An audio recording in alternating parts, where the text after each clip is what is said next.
आज की इस वीडियो में हम बात करेंगे बहुत इंपॉर्टेंट टॉपिक के बारे में जो कि है हमारा डायमेंशनल फॉर्मूला। तो डायमेंशनल एनालिसिस क्या होती है, क्या डायमेंशन जो वर्ड है ये किस पर्पस के लिए यूज होता है, किस चीज के लिए यूज होता है। तो डायमेंशन, अगर हम किसी भी फिजिकल क्वांटिटी की अगर डायमेंशन की बात करें तो वो उन पावर्स या उन एक्सपोनेंट्स को रिप्रेजेंट करती है जो फंडामेंटल क्वांटिटीज के ऊपर लगे होते हैं। ठीक है, जैसे कहने का मतलब देखिए, सिंपल सी चीज हम समझते हैं। जैसे यहाँ पे अगर मैं बोल रहा हूँ कि एक एग्जांपल के थ्रू कि एरिया जो है, एरिया को हम लिखते हैं लेंथ इनटू ब्रेथ। तो लेंथ को हम किस में मेजर करते हैं, कैपिटल एल से। तो फंडामेंटल यूनिट क्या हुई इसकी, एल। और ब्रेथ को हम किस में मेजर करते हैं, कैपिटल एल से। तो ये हो जाएगा एल इंटू एल, ये हो जाएगा हमारा एल स्क्वायर। तो ये जो फंडामेंटल क्वांटिटी की पावर है ये टू, इसको हम बोलते हैं डायमेंशन। क्या बोलते हैं, डायमेंशन। तो ये L2 क्या होगी, डायमेंशन होगी किसकी, एरिया की। तो dimension of a physical quantities are the power to which the fundamental quantities must be raised to represent that quantity completely. तो अगर मैं सिर्फ L लिखता तो वो सिर्फ एक लेंथ, पर्टिकुलर लेंथ को एक्सप्रेस करते, पर्टिकुलर लेंथ को रिप्रेजेंट करती। लेकिन अगर मैंने एल स्क्वायर लिखा है तो एल स्क्वायर का मतलब क्या है, ये एरिया को रिप्रेजेंट कर रहा है, उस क्वांटिटी को रिप्रेजेंट कर रहा है। ठीक है, और हम किसी भी क्वांटिटी को डायमेंशन अगर हमें लिखना है तो हम सिर्फ फंडामेंटल क्वांटिटीज की टर्म्स में ही लिखते हैं। तो जब एक ऐसा फॉर्मूला जिसमें हम फंडामेंटल क्वांटिटीज की टर्म्स में उस फिजिकल क्वांटिटी को एक्सप्रेस कर रहे हैं, उसी फॉर्मूले को हम बोलते हैं डायमेंशनल फॉर्मूला। जैसे एरिया जो है वो फंडामेंटल क्वांटिटी नहीं है ना, लेकिन एरिया एक फिजिकल क्वांटिटी है। तो इस फिजिकल क्वांटिटी को हम फंडामेंटल क्वांटिटी की टर्म्स में जिस फॉर्मूले से रिप्रेजेंट कर रहे हैं, उसी फॉर्मूले को हम बोलते हैं डायमेंशनल फॉर्मूला। क्या बोलेंगे, डायमेंशनल फॉर्मूला। तो ये तो हमारे पास एक बुकिश पोर्शन है कि डायमेंशनल क्या होते हैं और डायमेंशनल फॉर्मूला क्या होता है। अब हम सीखते हैं डायमेंशन निकालने की, हम डायमेंशन किस तरह से निकाल सकते हैं। तो चलिए शुरू करते हैं। देखिए, डायमेंशन अगर हमें निकालने हैं तो हम शुरू करते हैं बेसिक से बिल्कुल। तो जैसे हमने बात करी एरिया के बारे में, ठीक है, एरिया से शुरू करते हैं। एरिया का जो फॉर्मूला होता है वो होता है लेंथ इनटू ब्रेथ। ये तो होता है एरिया का फॉर्मूला, लेंथ इनटू ब्रेथ। तो एल इंटू बी। तो लेंथ को हम किससे मेजर करते हैं, कैपिटल एल से। और ब्रेथ को हम किससे मेजर करते हैं, कैपिटल एल से। ये क्या है, लेंथ, फंडामेंटल क्वांटिटी। तो इसे हम लिखेंगे एल स्क्वायर। तो ये आ गया डायमेंशनल फॉर्मूला ऑफ एरिया।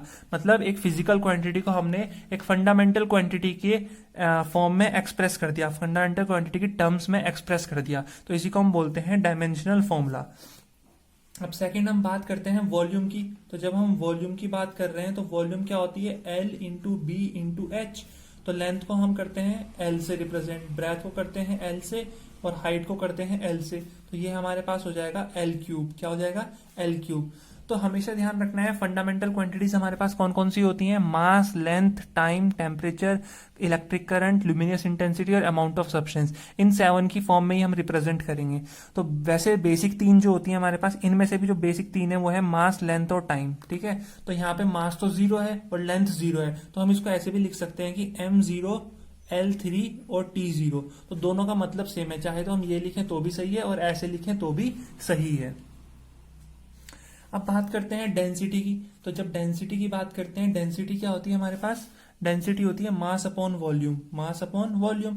तो मास तो एक फंडामेंटल क्वांटिटी है, तो मास का आ गया m। लेकिन वॉल्यूम एक फंडामेंटल क्वांटिटी नहीं है, तो इसे हम फंडामेंटल क्वांटिटी की टर्म में एक्सप्रेस कर देते हैं। ये हो गया एल क्यूब। तो ये एल क्यूब ऊपर जाएगा तो ये हमारा बन जाएगा m एल की पावर -3। तो ये हमारा आ गया डायमेंशन, m एल की पावर -3।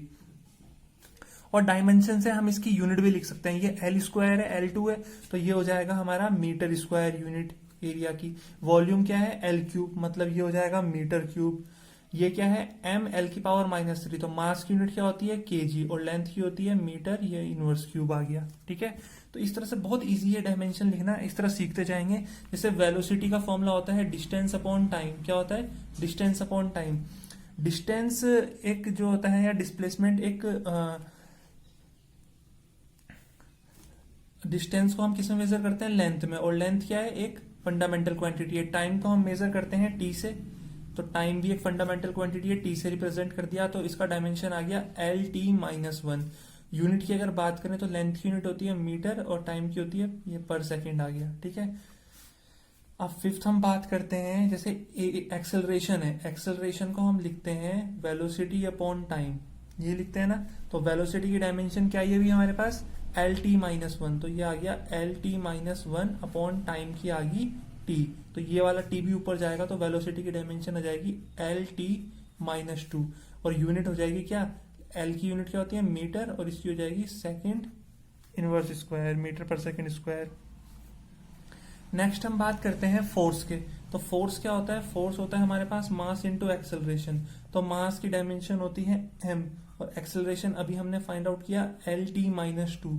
तो देखिए अब सब हमारे बनते चले गए इस तरह से, M L T minus two, और इसकी यूनिट क्या हो जाएगी, मास की होती है केजी, लेंथ की होती है मीटर, टाइम इनवर्स स्क्वायर है, तो ये हो जाएगी सेकेंड इनवर्स स्क्वायर। ठीक है, ऐसे ही अगर हम वर्क डन की बात करें तो वर्क डन क्या होता है, वर्क डन होता है फोर्स इनटू डिस्प्लेसमेंट।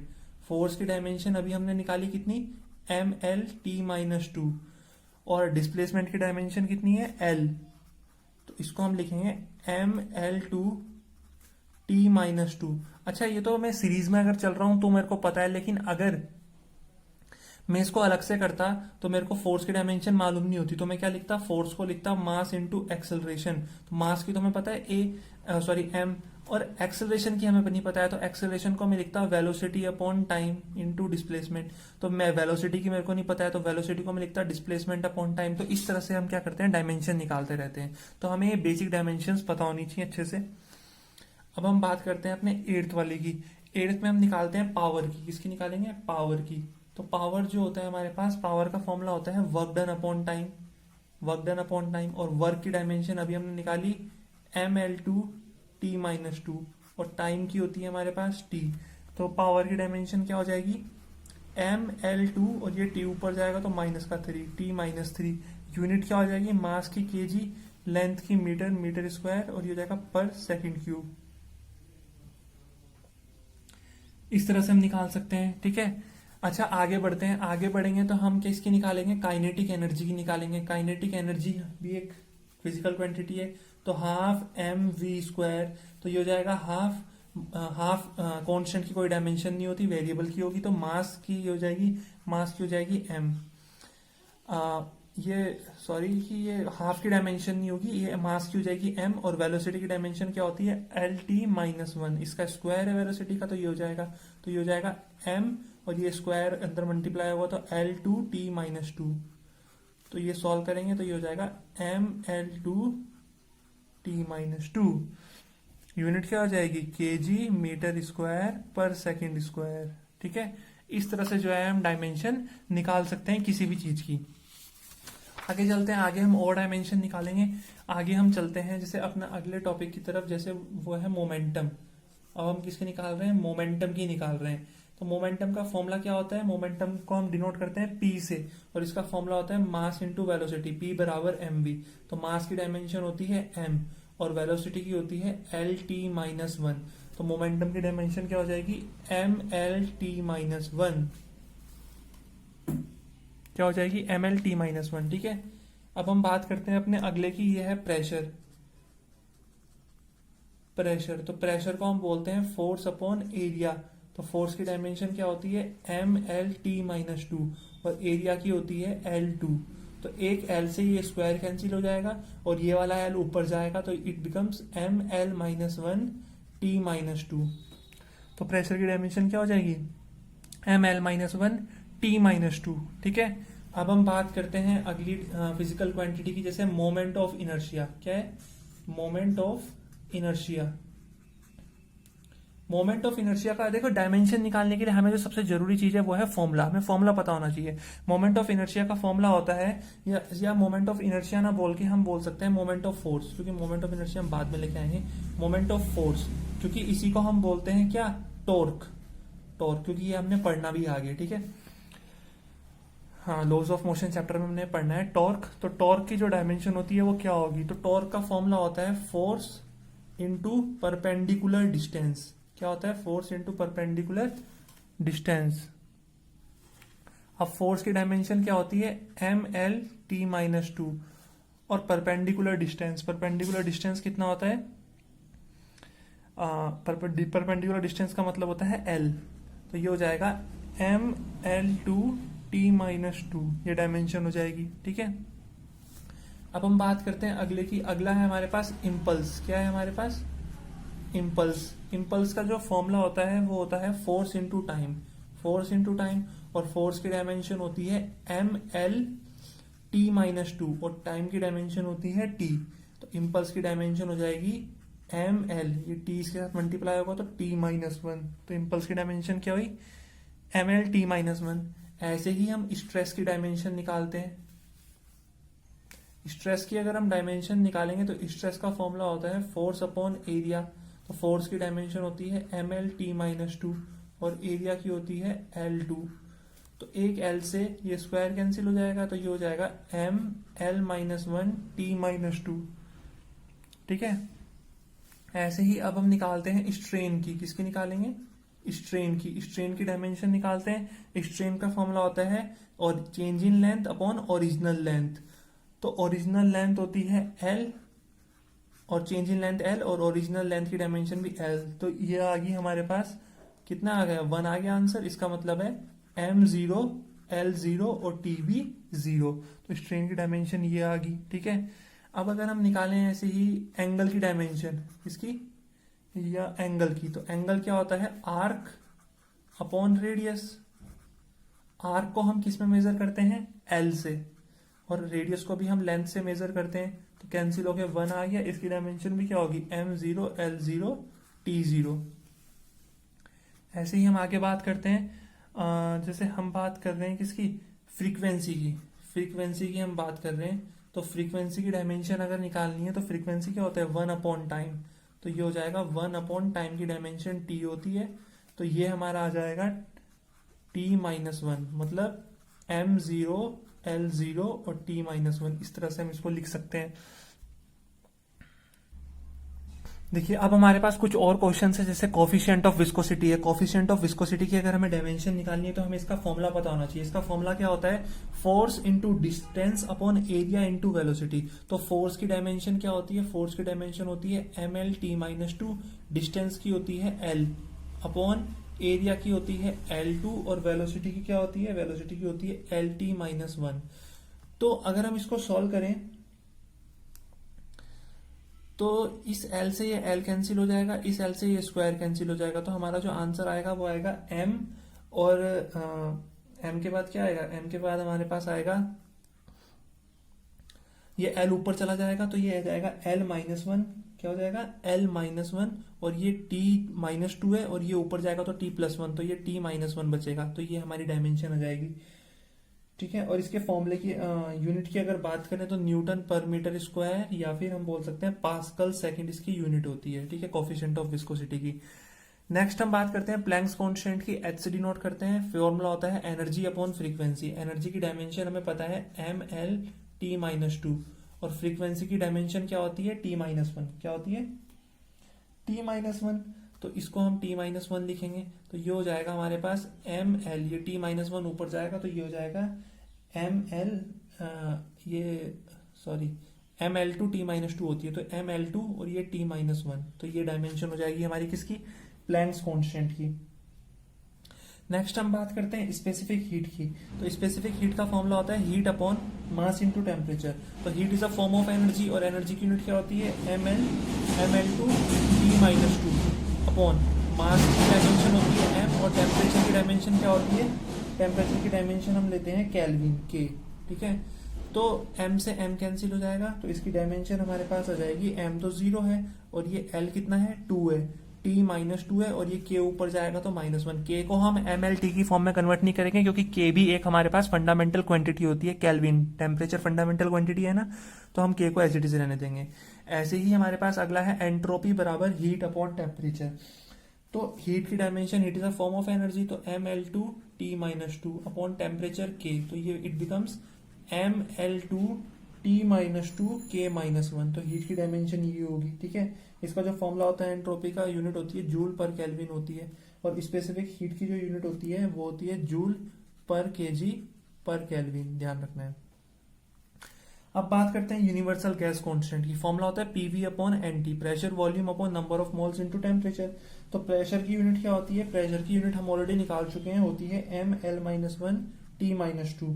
और वॉल्यूम की यूनिट होती है L³ upon number of moles की यूनिट क्या होती है, मोल लिखेंगे, क्योंकि मोल, नंबर ऑफ मोल भी क्या है, अमाउंट ऑफ सब्सटेंस, मोल है ना, अमाउंट ऑफ सब्सटेंस का मतलब क्या होता है, मोल। तो मोल एक फंडामेंटल क्वांटिटी है, इनटू टेम्परेचर की यूनिट होती है केल्विन। ठीक है, तो इसको हम सॉल्व करेंगे तो ये बन जाएगा हमारे पास ml-2 T-2। ठीक है, ये L³ और L-1 L2 बन गया, T-2, और ये मोल इनवर्स और केल्विन इनवर्स। तो ये हमारी डायमेंशन आई। ऐसे ही अगर हम इलेक्ट्रिक चार्ज की डायमेंशन निकालें तो इलेक्ट्रिक चार्ज की डायमेंशन होगी टाइम इनटू करंट। तो टाइम को हम T लिखते हैं, करंट को हम लिखते हैं क्या, करंट को हम एम्पेयर। तो it becomes m0 L0 T1 और A1। ठीक है, क्योंकि इलेक्ट्रिक करंट भी क्या है, एक फंडामेंटल क्वांटिटी है, तो रिप्रेजेंट कर सकते हैं हम डायमेंशनल फॉर्मूला को इससे। अब है इलेक्ट्रिक पोटेंशियल। इलेक्ट्रिक पोटेंशियल का फॉर्मूला होता है वर्क अपॉन चार्ज। तो work is a form of energy, तो ml-2 T-2 अपॉन चार्ज है, तो चार्ज की यूनिट क्या होती है, चार्ज होता है Q। Q का मतलब होता है चार्ज होता है, चार्ज का फॉर्मूला क्या होता है, चार्ज को हम नोट करते हैं Q से, तो इसका फॉर्मूला होता है I/T। I का मतलब एम्पेयर, तो यहाँ पे हम लिखेंगे एम्पेयर, और T का मतलब क्या होता है, टाइम। ठीक है, तो इसको हम T से डिनोट कर देंगे, तो ये हो जाएगा हमारे पास फॉर्मूला ml2। ठीक है, कितना हो जाएगा, ml2 T-3 और A-1, इस तरह से। ये ml2 T ऊपर जाएगा तो -3 हो जाएगा, A-1। अगला है रेजिस्टेंस। रेजिस्टेंस होता है potential difference upon current. Potential difference ये अभी हमने यूनिट निकाली है। ठीक है, क्या है unit, ml2 T-3 A-1 upon current की यूनिट कितनी है, क्या है, ये रेजिस्टेंस है ना, तो इसमें करंट की यूनिट होती है एम्पेयर। तो ये हो जाएगा, ए ऊपर जाएगा, -2 हो जाएगा, तो ml2 T-3 A-2, ये हमारे पास रेजिस्टेंस की डायमेंशन आ गई। अगर बात करें मैग्नेटिक फील्ड की, तो मैग्नेटिक फील्ड का फॉर्मूला होता है F/QV sin थीटा। तो फोर्स की डायमेंशन क्या होती है, ml-T-2 अपॉन चार्ज की डायमेंशन अभी हमने निकाली A/T, ये AT हो जाएगा। वेलोसिटी की डायमेंशन क्या होती है, LT-1, और साइन थीटा की डायमेंशन 1 कांस्टेंट है। तो ये हमारा आ जाएगा L0 T-2 A-1, यही तो आएगा ना। देखो ध्यान से अगर देखें तो इसकी यूनिट जो होती है मैग्नेटिक फील्ड की, वो टेस्ला होती है। ठीक है, तो इस तरह से जो है हम कोई भी डायमेंशनल फॉर्मूला लिख सकते हैं। आई होप डायमेंशनल फॉर्मूला जो है वो लिखने आ गए होंगे आपको अच्छे से। अच्छा, यहाँ पे क्या होता है, यहाँ पे हमें जो भी डायमेंशनल फॉर्मूला है वो हमें किसकी टर्म्स में रिप्रेजेंट करना पड़ता है, हर एक फिजिकल क्वांटिटी के डायमेंशनल फॉर्मूला को फंडामेंटल क्वांटिटी की टर्म में एक्सप्रेस करने के लिए दे दिया जाता है। लेकिन कभी कभी क्या होता है, कभी कभी सिचुएशन हमारे लिए चेंज कर दी जाती है। सिचुएशन चेंज कैसे करेंगे, हमें कंफ्यूज करा जाता है। कंफ्यूज किस तरह से किया जाता है, अब हम वो भी सीखेंगे। ठीक है, तो हमें बोला जाता है कि टेकिंग, यहाँ क्या लिख रहा हूं मैं, यहाँ पे लिख रहा हूं taking velocity comma time and force as the fundamental quantity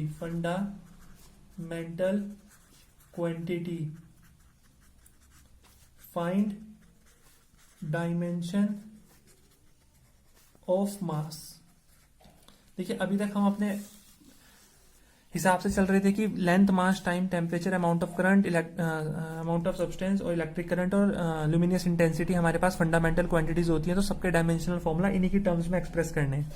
लेकिन अब उन्होंने हमें क्या कहा, उन्होंने कहा सब भूल जाओ। उन्होंने कहा सिर्फ 3 फंडामेंटल क्वांटिटी आपके पास, वेलोसिटी, टाइम और फोर्स। तो बताओ मास की डायमेंशन को इनकी टर्म्स में कैसे एक्सप्रेस करोगे। हालांकि ये होती नहीं है फंडामेंटल क्वांटिटी, लेकिन उन्होंने कहा है मान लो कुछ देर के लिए कि ये फंडामेंटल क्वांटिटीज है, तो इनकी टर्म्स में एक्सप्रेस करो जरा मास के डायमेंशन को।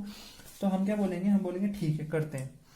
तो यहां से हम लिखेंगे फोर्स जो होता है वो मास इंटू एक्सेलरेशन होता है। तो मास का डायमेंशन निकालना था, मास को हमने इंट्रोड्यूस करा दिया। तो फोर्स बराबर मास, और एक्सेलरेशन को हम बोलते हैं वेलोसिटी अपॉन टाइम, ये तो बोलते हैं। तो हमें किसकी डायमेंशन चाहिए, मास की। तो मास को हम एक तरफ लिख देंगे, तो ये आ जाएगा हमारा force into time upon velocity.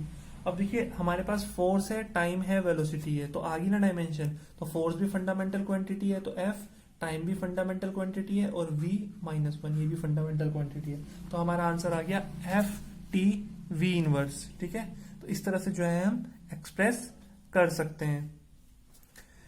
तो बहुत आसान है एक्सप्रेस करना। ऐसे क्वेश्चन भी पूछे जाते हैं हमारे एग्जाम में, तो हमें सिर्फ डायमेंशन निकालनी नहीं आनी चाहिए, हमें थोड़ी ऐसी सिचुएशन के लिए भी तैयार होना है कि अगर हमें कोई और क्वांटिटी को एज्यूम करने के लिए बोल दिया कि इसे एज्यूम करो फंडामेंटल क्वांटिटी, तो डायमेंशन निकालो इस पर फिजिकल क्वांटिटी की, तो हमें तैयार रहना है, ठीक है। तो आई होप आपको वीडियो अच्छी लगी, प्लीज़ लाइक करें, वीडियो को शेयर करें अगर पसंद आई ये वीडियो। चैनल अगर अभी तक सब्सक्राइब नहीं किया तो प्लीज़ चैनल को सब्सक्राइब करें।